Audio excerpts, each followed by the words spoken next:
Buenas noches, queridos hermanos. Un miércoles más para estudiar la palabra de Dios.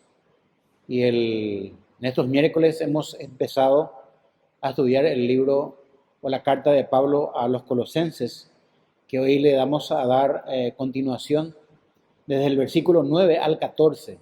Ya el hermano Eduardo estuvo predicando del versículo 1 al 8, y nosotros vamos a cubrir del versículo 9 al 14 del capítulo 1. Y acompáñenme con sus Biblias, por favor. Abran su Biblia en Colosenses, capítulo 1, versículo 9 al 14. Dice así: por lo cual también nosotros, desde el día que lo oímos, no cesamos de orar por vosotros y de pedir que seáis llenos del conocimiento de su voluntad en toda sabiduría e inteligencia espiritual, para que andéis como es digno del Señor, agradándole en todo, llevando fruto en toda buena obra, creciendo en el conocimiento de Dios, fortalecidos con todo poder, conforme a la potencia de su gloria, para toda paciencia y longanimidad, con gozo, dando gracias al Padre que nos hizo aptos para participar de la herencia de los santos en luz, el cual nos ha librado de la potestad de las tinieblas y trasladado al reino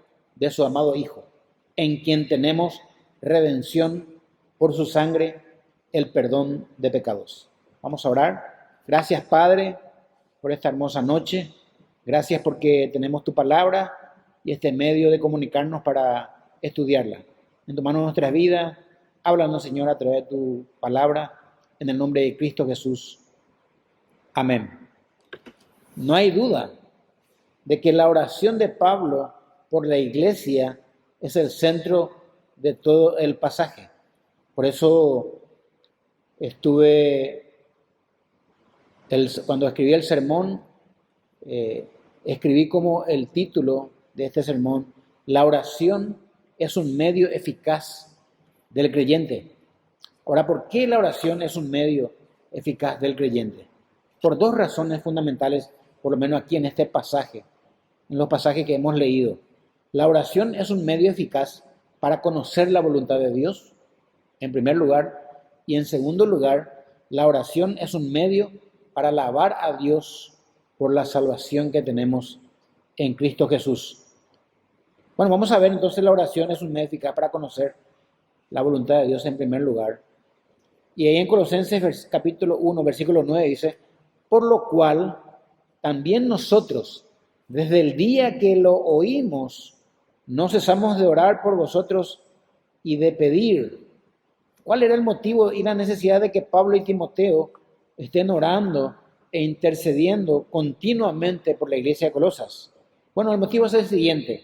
Ahí en el versículo 3 del capítulo 1 dice: siempre orando por vosotros, damos gracias a Dios, Padre de nuestro Señor Jesucristo, habiendo oído de vuestra fe en Cristo Jesús y del amor que tenéis a todos los santos.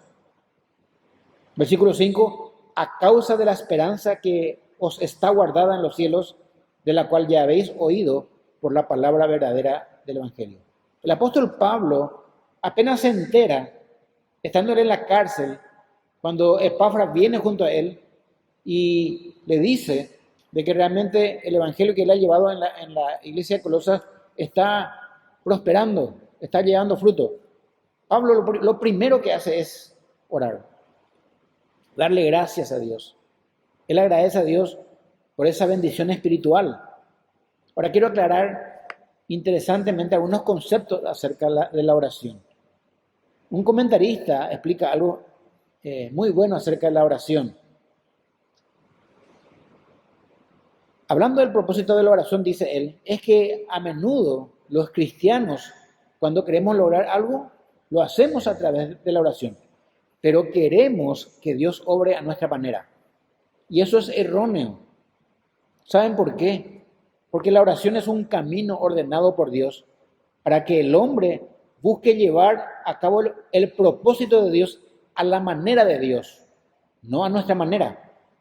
Uno de los aspectos más importantes, por eso, de la oración es poder ver lo que Dios desea y luego orar para que Dios lo lleve a cabo.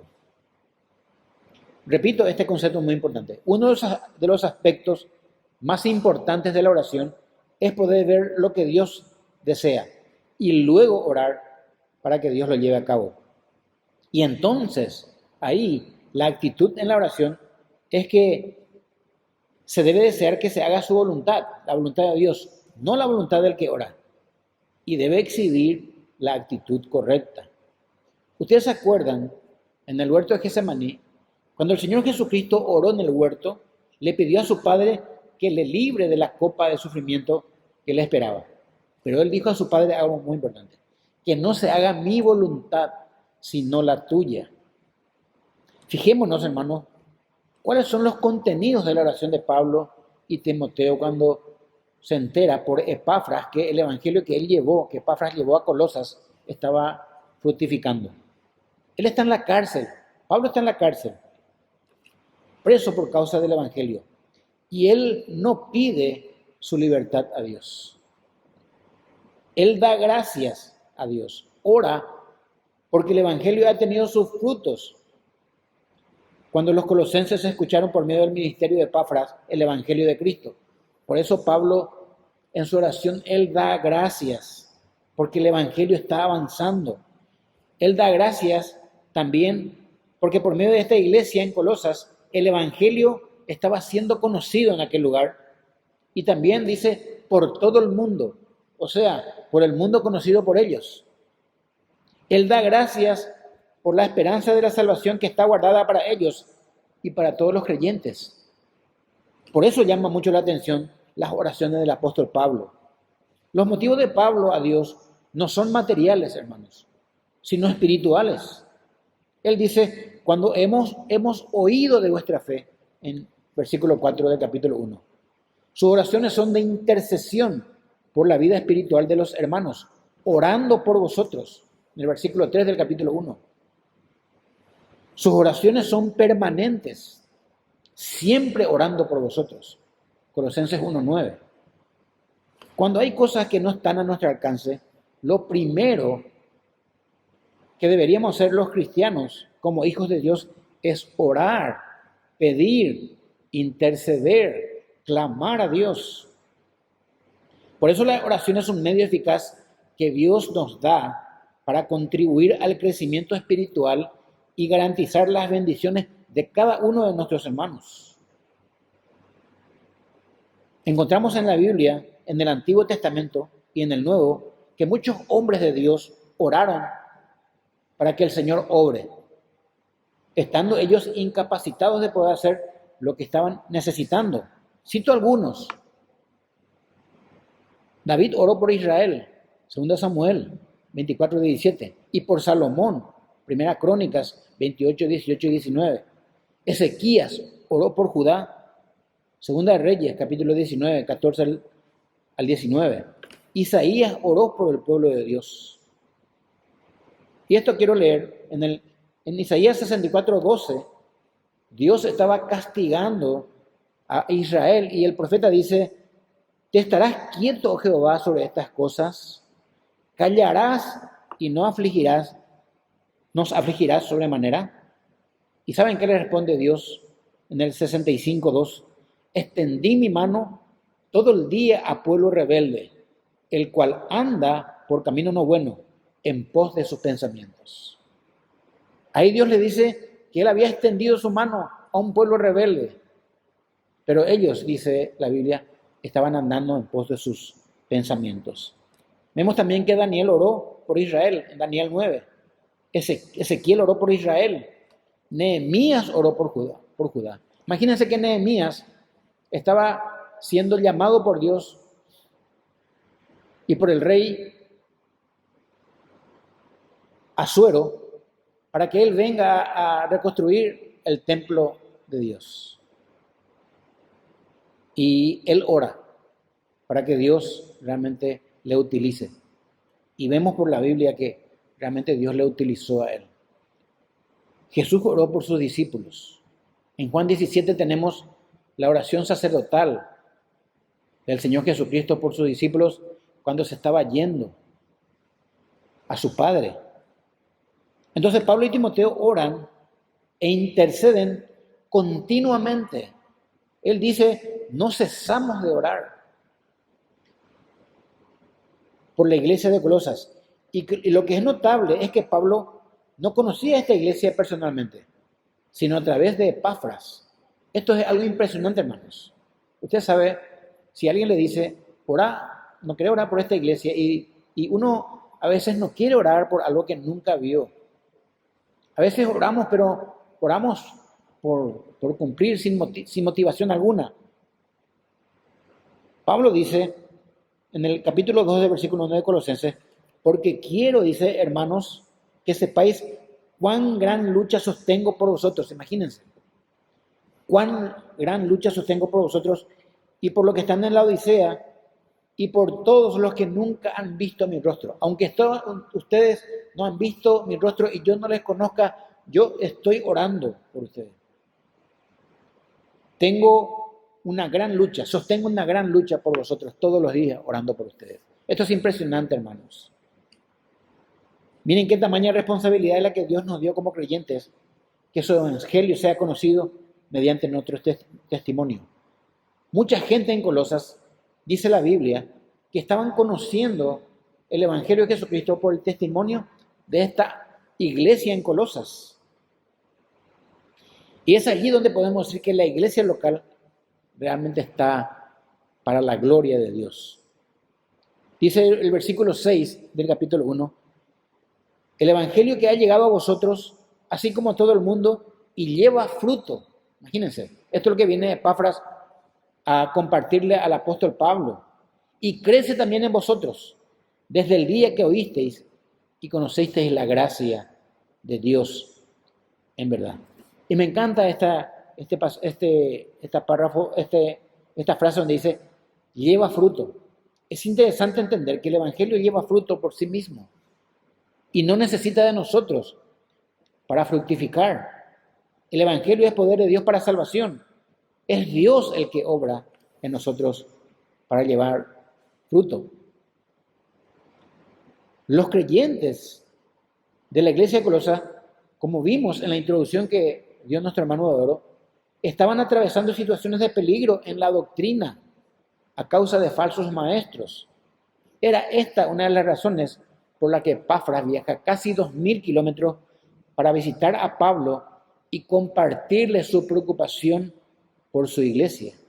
En realidad la iglesia de Colosas aún no estaba infectada por estas herejías, pero estaban en riesgo. Y Pablo ora para que ellos sean llenos del conocimiento, como leímos, en toda sabiduría espiritual. Bueno, la característica de la ciudad de Colosas hemos estudiado. Demográficamente estaba compuesta por gentiles y judíos, y era lógico que existía el peligro que la herejía contenga elementos del paganismo por parte de los griegos y del judaísmo por grado, y el legalismo a causa del judaísmo que existía. La corriente más fuerte de la herejía se dividía en dos ramas bien visibles. El paganismo, Cristo para ello era un Dios en minúscula, entre muchos dioses que ellos creían y adoraban. Y podemos decir que esto no cambió mucho hasta nuestros días. Para muchas iglesias y sectas, el Señor Jesucristo no es Dios. Pero ¿qué dice Colosenses? El apóstol Pablo le escribe en el capítulo 1 y el versículo 15 y le dice, Él, Jesucristo, es la imagen del Dios invisible, el primogénito de toda creación. Está diciendo con otras palabras, Él es la semejanza y apariencia del Dios invisible, y ustedes adoran lo que ni ustedes conocen. Y le dice algo más en el versículo 16 del capítulo 1, porque en Él fueron creadas todas las cosas, los que hay en los cielos y las que hay en la tierra, visibles e invisibles, sean tronos, sean dominios, sean principados, sean potestades. Todo fue creado por medio de Jesucristo y para Jesucristo. El judaísmo religioso Predicaba que habría que guardar el día sábado, tenían que tener una dieta de no comer carne y que practiquen la circuncisión en sus carnes como un medio de justificación. Pablo les escribe en Colosenses capítulo 2, versículo 10, y le dice: vosotros estáis completos en Cristo, que es la cabeza de todo principado y potestad. Ustedes no necesitan nada, ustedes tienen la fe en Jesucristo y están completos. No necesitan hacer ninguna circuncisión, porque en el versículo 11 del capítulo 2 le dice: en Jesucristo también fuiste circuncidado, no con circuncisión hecha a mano, dice, sino que la circuncisión que hizo Jesucristo en vosotros fue echar el cuerpo pecaminoso, del pecado del cuerpo pecaminoso carnal que tenían ustedes en la circuncisión de Cristo. A usted no le va a hacer falta circuncidarse en su carne y en su cuerpo. Cristo circuncidó sus corazones. Pablo y Timoteo están conscientes de esto y oran por ellos. Y no solamente apela a la oración por los hermanos de Colosas, Pablo y Timoteo, sino que Pablo a través de la carta les hace saber también que Epafras está orando por ellos en compañía de Pablo.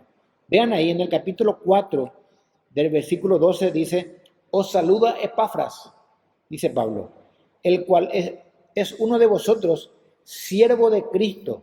Y escuchen lo que dice: siempre rogando encarecidamente por vosotros en sus oraciones, para que estéis firmes, perfectos o completos en todo lo que Dios quiere.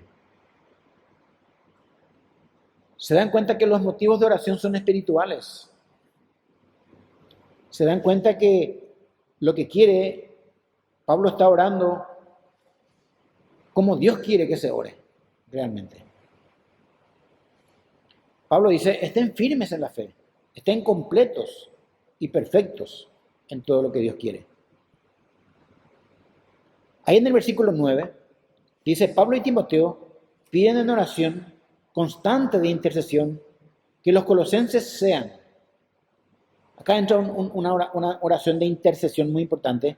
Dice Pablo: no cesamos de orar y de pedir que seáis llenos del conocimiento de su voluntad en toda sabiduría e inteligencia espiritual.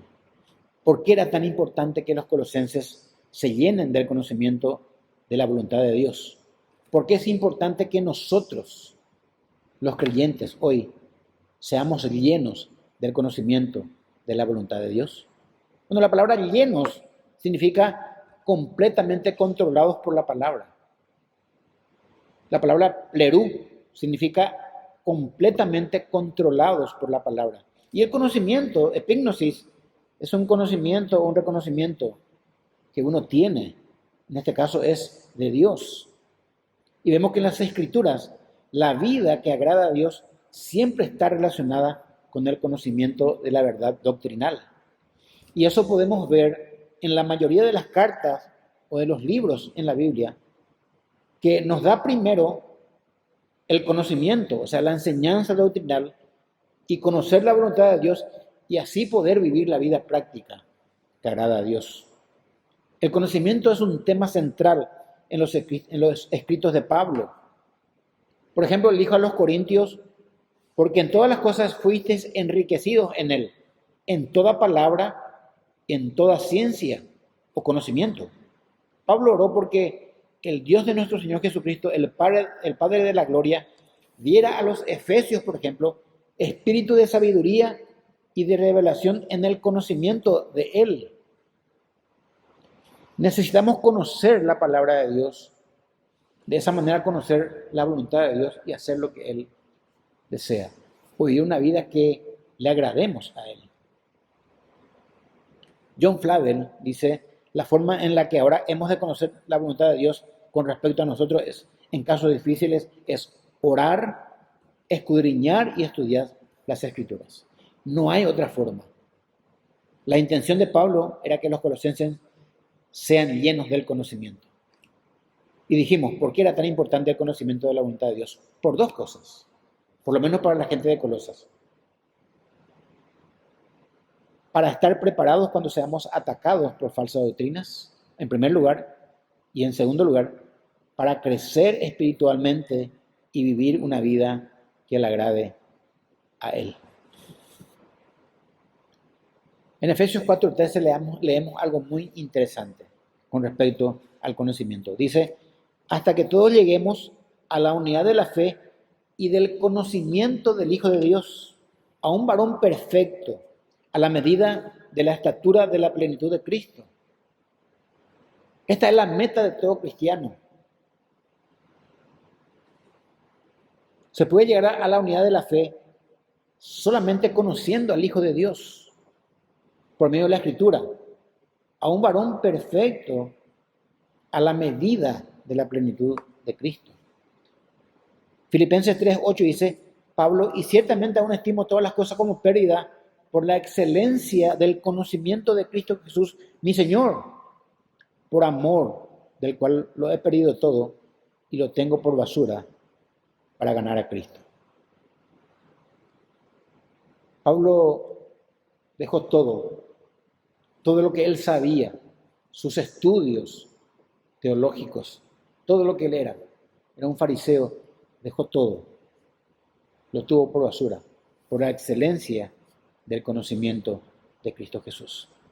Un profeta del Antiguo Testamento dijo, mi pueblo perece por falta de conocimiento. Usted puede decir, pero bueno, no hace falta conocer mucho, yo conozco poco y eso vivo. No, la Biblia no dice eso. La Biblia dice que tenemos que crecer en conocimiento. Segunda Pedro 3:18 dice, más creced en la gracia y en el conocimiento de nuestro Señor Jesucristo. A los filipenses escribió Pablo en el capítulo 1, versículo 9, y esto pido en oración, que vuestro amor abunde aún más y más en ciencia y en todo conocimiento. Ahí está. Pablo no solamente ora por los colosenses, también ora por los filipenses, que ellos abunden en amor y en ciencia y en todo conocimiento.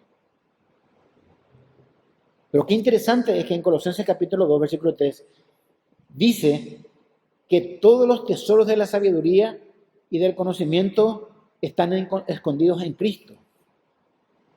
Esto le está diciendo a la iglesia de Colosas, de que cuando vengan los falsos maestros para infectarle a ellos con falsa doctrina, ellos sepan que realmente todos los tesoros de la sabiduría y del conocimiento están escondidos en Cristo, a aquel que le tiene a ellos sus corazones. Y en el capítulo 3:10 dice, y revestidos del nuevo hombre, el cual conforme a la imagen del que lo creó, se va renovando hasta el conocimiento pleno. Nosotros debemos crecer espiritualmente. Ese hombre interior realmente que suplantó al hombre viejo cuando hemos recibido a Cristo, se tiene que ir renovando hasta el conocimiento pleno de nuestro Señor Jesucristo.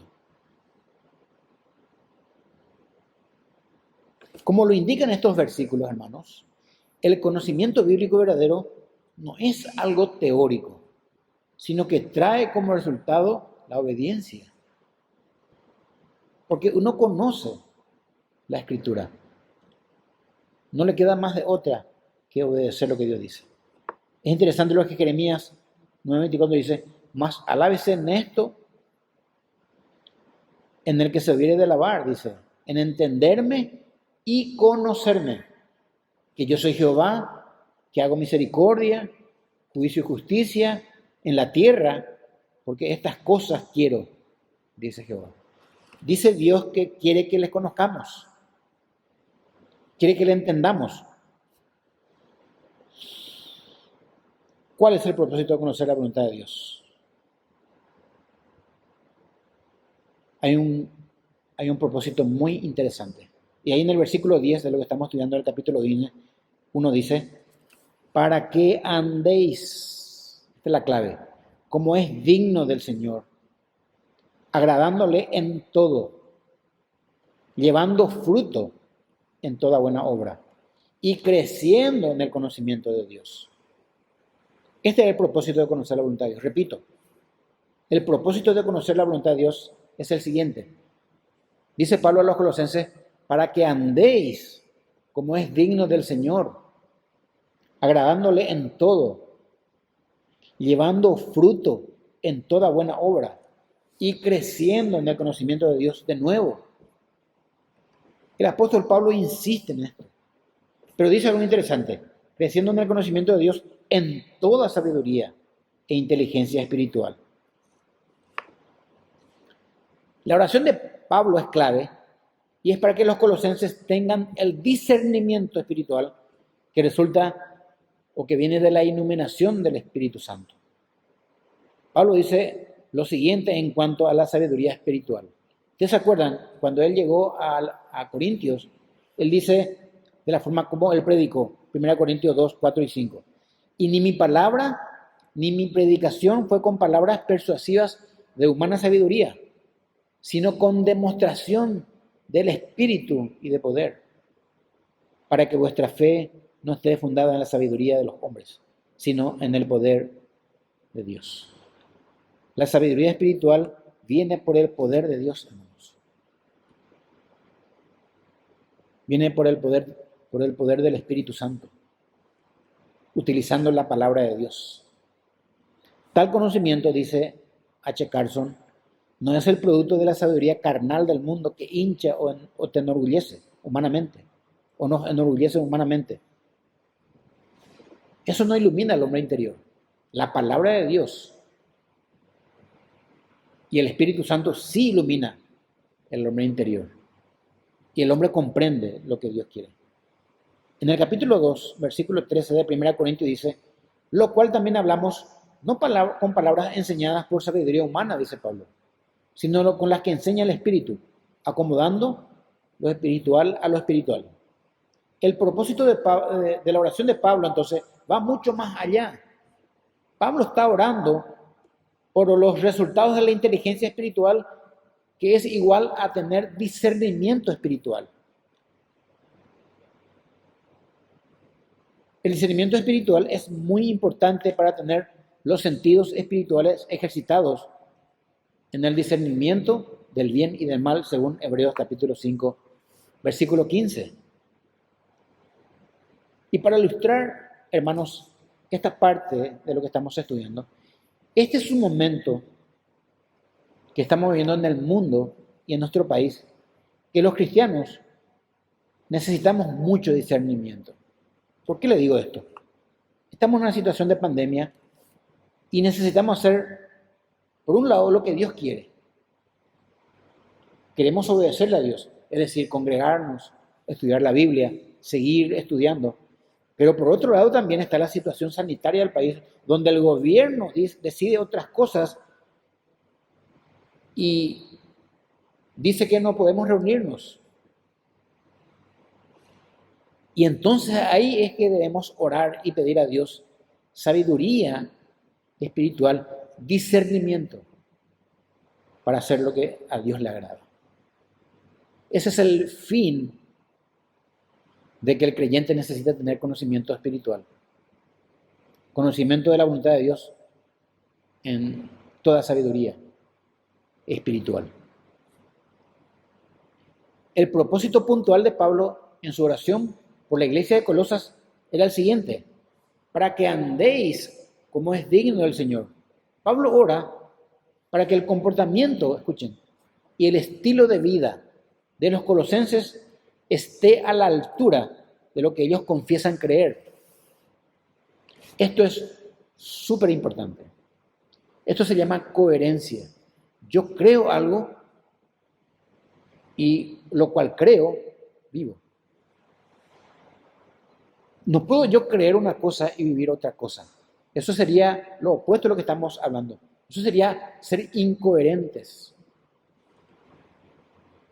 Este es un verdadero problema, hermanos, con las personas que dicen conocer a Cristo y tienen un estilo de vida que no condice lo que profesan. Y entonces los hombres que no conocen a Dios, los inconversos, nos confunden con ellos y nos meten a todos en una misma bolsa. El mundo está cansado de personas incoherentes.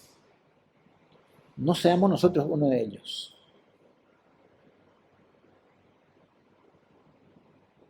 Ese estilo de vida por la que Pablo oró tiene las siguientes manifestaciones.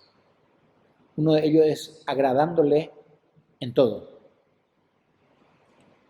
Piense usted y también pienso yo. ¿Vivo una vida que le agrada a Dios?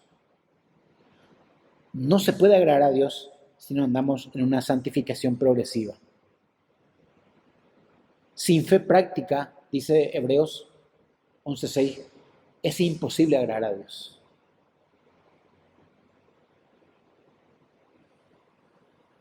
El creyente debe vivir una vida en santidad de tal modo a agradar a Dios con su vida. Es más, hermano, un creyente verdadero desea profundamente agradar a su Señor. No tiene otro deseo. Pero también dice otra cosa interesante, llevando frutos en toda buena obra.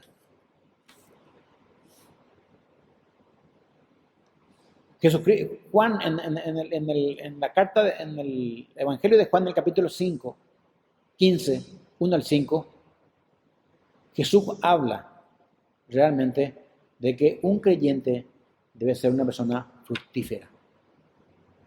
Fructífera.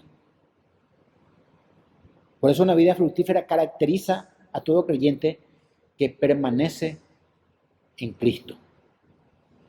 Y quiero leer en el Evangelio de Juan, ustedes si abren el capítulo 15, algo muy importante que no debemos olvidar. Dice el capítulo 15 y el versículo 1, dice Jesús, yo soy la vid verdadera y mi Padre es el labrador. Todo pámpano que en mí no lleva fruto, lo quitará. Y todo aquel que lleva fruto, lo limpiará para que lleve más fruto. Ya vosotros estáis limpios por la palabra que os he hablado.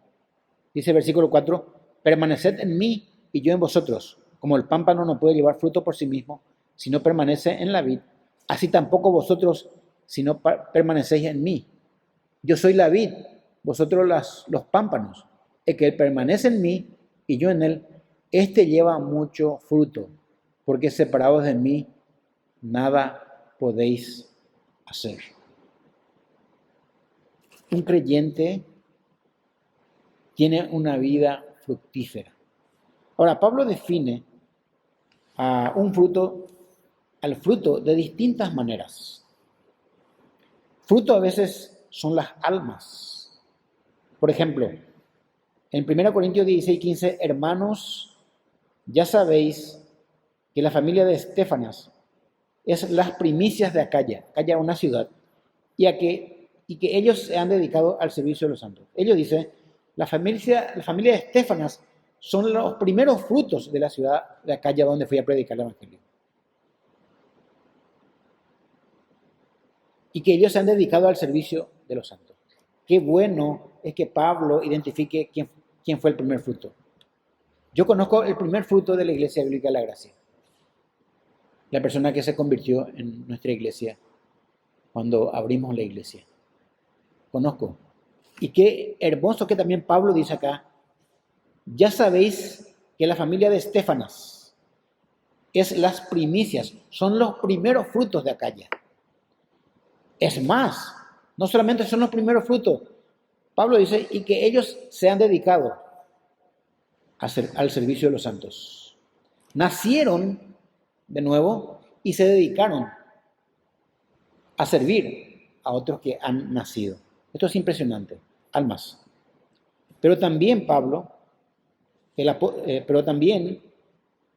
la Biblia en Hebreos 13:15 define al fruto como la alabanza, o a la alabanza llama como fruto.